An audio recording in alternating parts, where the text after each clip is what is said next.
साथियों नमस्कार, कैसे हो आप सब। साथियों आज के सेशन में अपन जानेंगे कि आरपीएससी के द्वारा जो प्रोविजनल रिजल्ट है वो जारी करने के बाद जो डॉक्यूमेंट वेरिफिकेशन की प्रक्रिया है वो किस प्रकार रहती है। तो कंप्लीट इन्फॉर्मेशन आज के सेशन में दी जाएगी, तो बने रहिए वीडियो के अंत तक। साथियों सबसे पहले तो प्रोविजनल लिस्ट के अंदर आपका सिलेक्शन होने पर आपको हार्दिक बधाई। अब साथियों प्रोसेस में सबसे पहले ये होता है कि आपकी जब रिजल्ट आ जाता है, रिजल्ट के कुछ दिनों के अंतराल के बाद आरपीएससी शेड्यूल जारी करती है कि फलां तारीख को आपका डॉक्यूमेंट वेरिफिकेशन होगा इस रोल नंबर से इस रोल नंबर तक।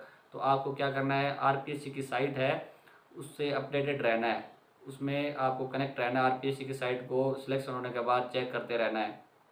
इसके बाद जब शेड्यूल जारी हो जाए उसके बाद जो आपकी जिस दिन आपका काउंसलिंग है उससे 5-7 दिन पहले ही आपको जिस तरीके से आपके एडमिट कार्ड आते हैं उसी तरीके से काउंसलिंग लेटर आपको डाउनलोड करना है। और उसके साथ डिटेल फॉर्म होता है, डिटेल फॉर्म कम स्क्रूटनी फॉर्म, उसको आपको डाउनलोड करना होता है। तो उसके लिए सब आपको जाना है एसएसओ लॉगिन में, अपनी खुद की एसएसओ आईडी है उससे लॉगिन करना है आपको।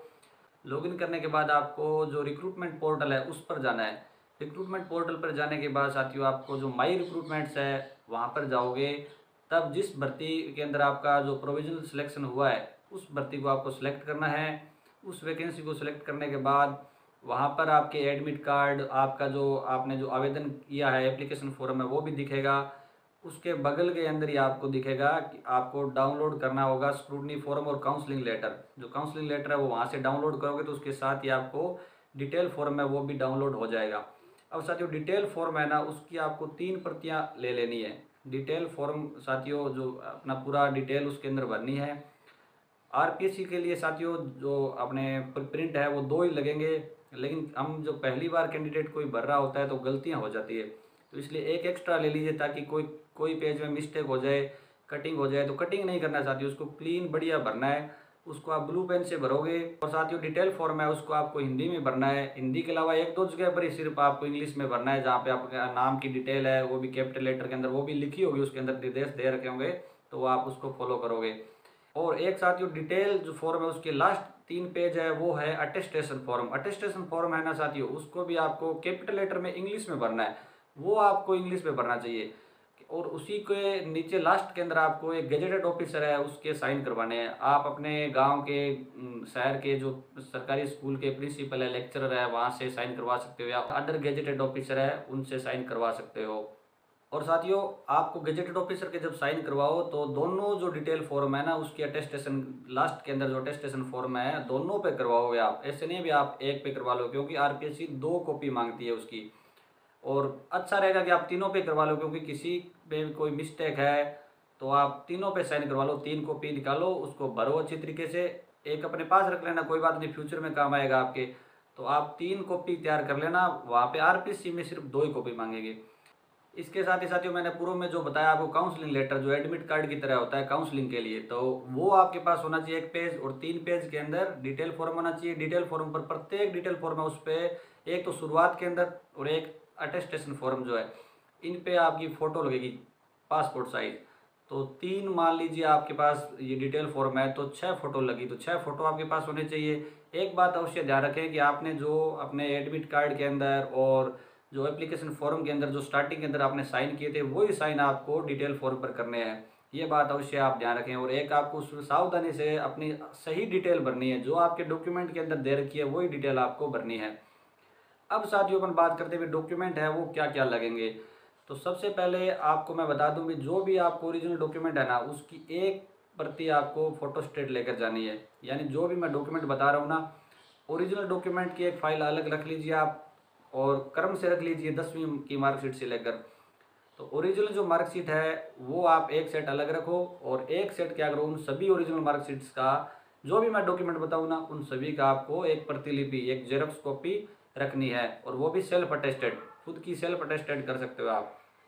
सबसे पहले साथियों अपन जो डॉक्यूमेंट्स की बात करें तो वो एजुकेशन क्वालिफिकेशन की डॉक्यूमेंट की बात करते हैं जो आवश्यक है। साथियों डॉक्यूमेंट के अंदर सबसे पहले आपके पास होनी चाहिए 10वीं की मार्कशीट, कक्षा 10 की मार्कशीट होनी चाहिए। उसके साथ आपको 10वीं का सर्टिफिकेट होना चाहिए, कक्षा 10 का सर्टिफिकेट।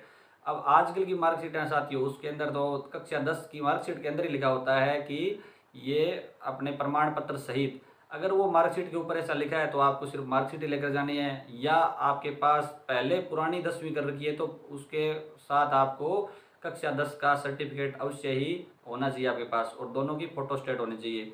इसके बाद कक्षा 12 की मार्कशीट होनी चाहिए आपके पास, और 12 का प्रमाण पत्र होना चाहिए। आजकल की मार्कशीट में साथियों प्रमाण पत्र साथ ही आ रहा है, तो आपको एक ही, अगर नहीं आपने 12वीं कर रखी है इन 2-3 सालों में, तो आपको जो प्रमाण पत्र की आवश्यकता नहीं है, नहीं तो आपको 10वीं और 12वीं का प्रमाण पत्र की आवश्यकता रहेगी, और दोनों की फोटोस्टेट की आवश्यकता रहेगी। इसके बाद आपने ग्रेजुएशन किया है तो साथियों फर्स्ट ईयर, सेकंड ईयर और फाइनल तीनों सालों की जो मार्कशीट है वो आपको ज़रूरी है। तीनों साल की मार्कशीट होनी चाहिए और उनकी एक जेरोक्स कॉपी होनी चाहिए। ग्रेजुएशन की मार्कशीट के साथ साथियों आपके पास ग्रेजुएशन की डिग्री होना जरूरी है। अगर आपने 3 साल पहले ग्रेजुएशन किया है तो आपको डिग्री होना कंपलसरी है साथियों। उसकी डिग्री आपको उस कॉलेज से लेकर आनी पड़ेगी जहाँ से आपने नियमित या प्राइवेट अध्ययन किया है, एग्जाम दिया है, तो वहाँ से आप डिग्री अवश्य लेकर आएँ। डिग्री की फोटोस्टेट भी उसके साथ लगेगी। इसके अलावा साथियों आपका जिस भी पोस्ट के लिए सिलेक्शन हुआ है तो उसके लिए आपको जो अनिवार्य शैक्षिक योग्यता है यानी कंपलसरी जो एजुकेशनल क्वालिफिकेशन है उसके डॉक्यूमेंट भी आपको सबमिट करने पड़ेंगे, यानी उसके डॉक्यूमेंट आपके पास होने चाहिए। जैसे उदाहरण के लिए जैसे आपने सेकंड ग्रेड टीचर का मतलब आप सिलेक्शन हुआ है तो उसके लिए आपको बीएड होना जरूरी है, तो बीएड की आपके पास मार्कशीट होनी चाहिए। अब नवीनतम बीएड की है तो फर्स्ट ईयर सेकंड ईयर दोनों की होनी चाहिए, या 1 साल की बीएड कर रखी है तो 1 साल वाली बीएड की आपके पास मार्कशीट होनी चाहिए, प्लस में उसकी डिग्री होनी चाहिए। अब नवीनतम बीएड की है अभी तो आपको प्रोविजनल सर्टिफिकेट हो, या 3 साल से पहले अगर आपने बीएड कर रखी है तो आपके पास बीएड की डिग्री होना आवश्यक है। इसी प्रकार अगर आप फर्स्ट ग्रेड के लिए आपका सिलेक्शन हुआ है तो फर्स्ट ग्रेड में अनिवार्य शैक्षिक योग्यता है बीएड प्लस एमए। तो बीएड तो आपको मैंने बताई दी। एमए की मार्कशीट जो प्रीवियस और फाइनल है दोनों की मार्कशीट होनी चाहिए, उसके साथ आपके एमए की डिग्री होनी चाहिए। एमए अभी लेटेस्ट 2-2.5 साल में 3 साल में किया आपने तो आपके पास एमए का प्रोविजनल सर्टिफिकेट होना चाहिए। डिग्री नहीं है तो प्रोविजनल सर्टिफिकेट भी चल जाएगा। इसके अलावा साथियों जैसे मान लो आरएस है तो आरएस के अंदर देखो अनिवार्य शैक्षिक योग्यता जो है वो सिर्फ ग्रेजुएशन है, तो ग्रेजुएशन की डिग्री, ग्रेजुएशन की मार्कशीट और आपकी डिग्री लग जाएगी। इसके अलावा साथियों आपका जिस भी भर्ती के अंदर सिलेक्शन हुआ है तो उसकी आपको जो मिनिमम क्वालिफिकेशन है वो आपको पता ही होगी, नहीं तो आप अपनी जो विज्ञप्ति है उसके अंदर आप देख सकते हो दोबारा जाके, और वो आपके डॉक्यूमेंट, और अगर आपके पास मार्कशीट है किसी भी तरीके की तो मार्कशीट के साथ प्रोविजनल सर्टिफिकेट या उसकी डिग्री होना आवश्यक है। इसके साथ ही साथियों जो डॉक्यूमेंट ये हो गए एजुकेशनल क्वालिफिकेशन के डॉक्यूमेंट, यानी डॉक्यूमेंट आपने देख लिया होगा मार्कशीट है तो डिग्री अवश्य होनी चाहिए या प्रोविजनल सर्टिफिकेट अवश्य होना चाहिए। तो साथियों ये थे एजुकेशनल क्वालिफिकेशन से संबंधित डॉक्यूमेंट जो आपको ओरिजिनल भी लेकर जाने हैं और उसके साथ में आपको एक जेरोक्स कॉपी भी लेकर जानी है। अब आगे आता है आपके अदर डॉक्यूमेंट्स। अदर डॉक्यूमेंट में सबसे पहले बात करते हैं जैसे एक्स सर्विसमैन है, बीएल है, ब्लाइंड है, विडो है, डाइवोर्सी है, इस प्रकार की कैटेगरी के जो अपने साथी है उनको उनकी कैटेगरी का प्रमाण पत्र है वो अवश्य ही जमा करवाना होगा। तो उसके लिए आपको ओरिजिनल वो प्रमाण पत्र होना चाहिए और उसके साथ में आपके पास जेरोक्स कॉपी होनी चाहिए एक।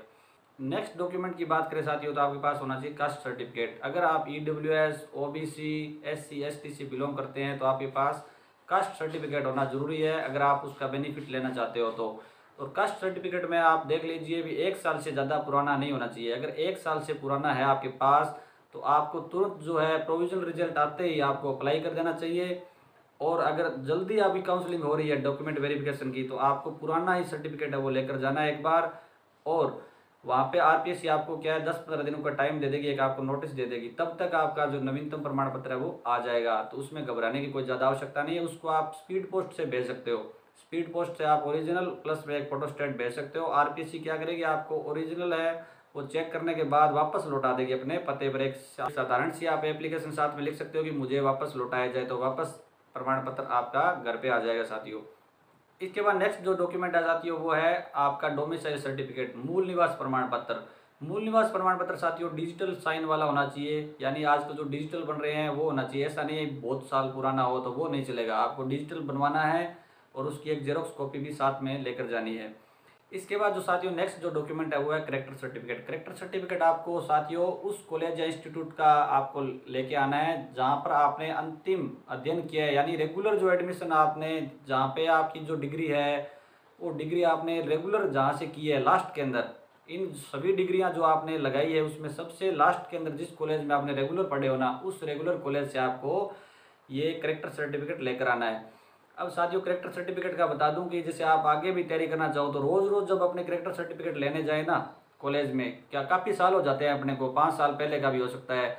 उसके लिए क्या करें, आप उसकी एक बार ले आएँ और उसको कलर फोटोस्टेट करवा लें, उसकी कलर जेरोक्स करवा लें उसकी, ताकि आपको आगे की भर्तियों में काम आए और कॉलेज वाले भी नखरे नहीं करेंगे, आपको कॉलेज में जाना ही नहीं पड़ेगा। उस कैरेक्टर सर्टिफिकेट पे आपने जो जिस तारीख को कॉलेज छोड़ा था वो तारीख है तो भी चलेगा, और अभी नवीनतम तारीख है तो भी चलेगा, तो कोई समस्या नहीं। आप एक बार ले आइए तो आप इसकी कलर फोटोस्टेट करवा लीजिए और वो वहाँ पर जमा करवा दीजिए। लेकिन जो ओरिजिनल है ना वो एक बार साथ जरूर लेकर जाएं, क्योंकि कई बार वो ऐसी फोटोस्टेट या आप ऐसी करवा ले जाओ उसमें बिल्कुल ही पता चल रहा है, तो आपसे वो हो सकता है ओरिजिनल मांगे, तो ओरिजिनल मांगे उस समय आप दे सकते हो, नहीं अगर नहीं मांगे तो आप कलर फोटोस्टेट वाला दे सकते हो, ताकि आगे भी भविष्य के अंदर आपके जो आपके पास ओरिजिनल पड़ा है उसको आप काम में ले सको। इसके बाद अगले डॉक्यूमेंट की बात करें साथियों, तो अगर आप मैरिड है तो आपको मैरिज सर्टिफिकेट की आवश्यकता रहेगी। तो मैरिज सर्टिफिकेट आपके पास ओरिजिनल होना चाहिए, उसकी एक जेरोक्स कॉपी आप अपनी सेल्फ अटेस्टेड है वो अपने जो जेरोक्स वाले डॉक्यूमेंट है उसमें रख लें। अगर आपने, अब कई साथियों के बने हुए नहीं होते हैं, अगर आपने एप्लीकेशन फॉर्म में अगर अनमेरिड डाला है, मेरिड हो और अनमेरिड डाला है और आपके पास वो मैरिज सर्टिफिकेट नहीं है तो भी काम चल जाएगा आपका, क्योंकि आपके एप्लीकेशन फॉर्म में अनमेरिड है तो वो आपसे मैरिज सर्टिफिकेट बिल्कुल भी नहीं मांगेंगे, तो वो आप अपने हिसाब से देख सकते हो। इसके बाद साथियों बात करते हैं उन सर्विसमैन की जो सेंट्रल गवर्नमेंट या स्टेट गवर्नमेंट के एम्प्लॉयज़ है, उनको साथियों अगर उन्होंने अपने एप्लीकेशन फॉर्म के अंदर मेंशन किया है कि वो एक कर्मचारी है, तो आपके लिए साथियों एनओसी वो अनिवार्य है, आपको अनिवार्य रूप से एनओसी है वो प्रस्तुत करनी होगी। अगर कोई साथी एम्प्लॉय है ऑलरेडी और उसने मेंशन नहीं किया है, उसको उस पिछले पोस्ट है उसका कोई फ़ायदा नहीं हो रहा है, यानी नई पोस्ट पे जा रहे हैं, पुरानी पोस्ट का उसको कोई रिलीव वगैरह नहीं होना है, वो रिजाइन नहीं देना उसको, तो आपको कोई एनओसी की कोई आवश्यकता नहीं है। आप बिना बताए सीधा, क्यों एप्लीकेशन फॉर्म में आपने मेंशन नहीं किया है, तो आप एनओसी की आपको बिल्कुल भी आवश्यकता नहीं रहेगी। इसके बाद साथियों अगले डॉक्यूमेंट के अंदर आपको एक 50 रुपये का जो स्टाम्प आता है, एफिडेविट है, उस पर आपको नोटेरी से अटेस्टेड हुआ होना चाहिए और उस पर लिखवाना होगा कि अगर आप अविवाहित हो तो आपको लिखवाना होगा कि मैं दहेज स्वीकार नहीं करूंगा और 2 से ज़्यादा संतान है वो पैदा नहीं करूंगा, और अगर आप विवाहित है तो आपको लिखाना होगा कि मैंने दहेज स्वीकार नहीं किया है और 2 से ज़्यादा भविष्य में संतान पैदा नहीं करूंगा। तो ये आप 50 रुपये का जो स्टाम्प उस पर एक पर ये सभी दोनों लाइनें लिखा सकते हो। इसके अलावा साथियों आपको एक 50 रुपये का पोस्ट ऑर्डर है वो लेकर जाना है, जो आपको नियर बाई आपके पोस्ट ऑफिस पर आसानी से मिल जाएगा। उस पर आपको जो भुगतान प्राप्त करने वाला है उस पर आपको सचिव राजस्थान लोक सेवा आयोग अजमेर लिखना है और एक साइड में आपको अपना डिटेल भरनी है खुद की। अब साथियों जो मैंने लास्ट में 2 डॉक्यूमेंट बताए, एफिडेविट और पोस्ट ऑर्डर, अगर किसी परिस्थितियाँ ऐसी हो जाए कि आपके आसपास नियर बाई में नहीं है और आप उसको प्राप्त मतलब आपको टाइम नहीं मिला या ऐसी परिस्थितियाँ हो गई कि आपको ना तो एफिडेविट बना पाए और ना आपने पोस्ट ऑर्डर खरीद पाए, तो आरपीएससी ने सुविधा कर रखी है साथियों। आरपीएससी के अंदर पोस्ट ऑफिस है, वहाँ से आसानी से आपको पोस्ट ऑर्डर मिल जाएगा और वहीं पर ही नोटेरी की शॉप है साथियों आरपीएससी के परिसर के अंदर ही, वहाँ से आप ये जो स्टाम्प है वो लिखवा सकते हो। लेकिन क्या कई बार साथियों आरपीएससी क्या करती है, जब भीड़ ज़्यादा होती है तो वो अब आसपास के जो कॉलेज है या स्कूल है वहाँ पे डॉक्यूमेंट वेरिफिकेशन कराती है, काउंसलिंग, तब आपको वापस आरपीएससी जाना और वो चक्कर मारना पड़ेगा, ये बात ध्यान रखना। और बिल्कुल आसान है, अगर आरपीएससी के अंदर हो रही है तो आपको वहाँ से भी मिल जाएगा, लेकिन प्रायोरिटी आपको ये रखनी चाहिए कि आप अपने लोकल है ना वहाँ से ही आप नोटरी से अटेस्टेड करवाओ और वहीं से आप पोस्ट ऑर्डर ले लो, क्योंकि नोटरी अगर अनजान जगह पे अपने काम करवाते हैं तो थोड़ा जो अपना पेमेंट है वो ज़्यादा लग जाता है, पैसा ज़्यादा लग जाता है। इसके बाद साथियों दोबारा मैं आपको रिपीट कर रहा हूँ कि आपके पास क्या चीज़ होनी चाहिए, आपके पास डिटेल फॉर्म की 2 कॉपी फुल बढ़िया तरीके से भरी होनी चाहिए। एक कॉपी एक्स्ट्रा मैंने इसलिए बताई थी कि गलती हो जाए, अब आपकी गलती नहीं है तो आपके सिर्फ 2 डिटेल फॉर्म की कॉपी होनी चाहिए, एक काउंसलिंग का जो लेटर है वो होना चाहिए आपके पास भरा हुआ, उस पर आपके साइन होने चाहिए, साइन वही होने चाहिए जो एप्लीकेशन फॉर्म में और आपने एडमिट कार्ड में डाले हैं वही सभी पे साइन होने चाहिए। और जो डिटेल फॉर्म है उसके जो लास्ट पेज है उस पर आपके गेजेटेड ऑफिसर उसके साइन होने चाहिए।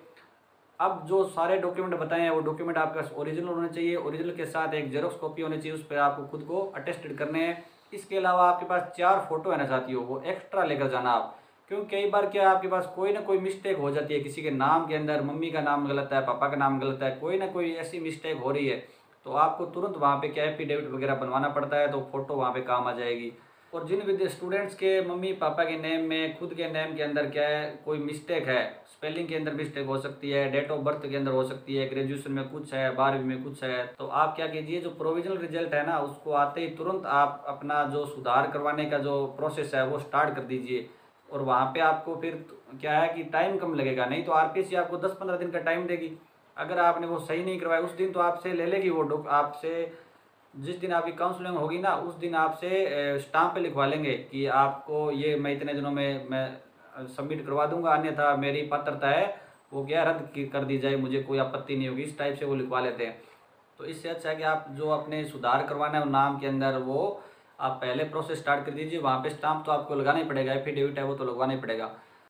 इसके साथ ही साथियों आपको अगर डिटेल फॉर्म जो विस्तृत आवेदन पत्र है आरपीएससी का वो अगर डाउनलोड करना है आपको तो आप हमारे टेलीग्राम चैनल मिशन विद्यादान से ले सकते हैं, लिंक है ना वो डिस्क्रिप्शन में दिया गया है।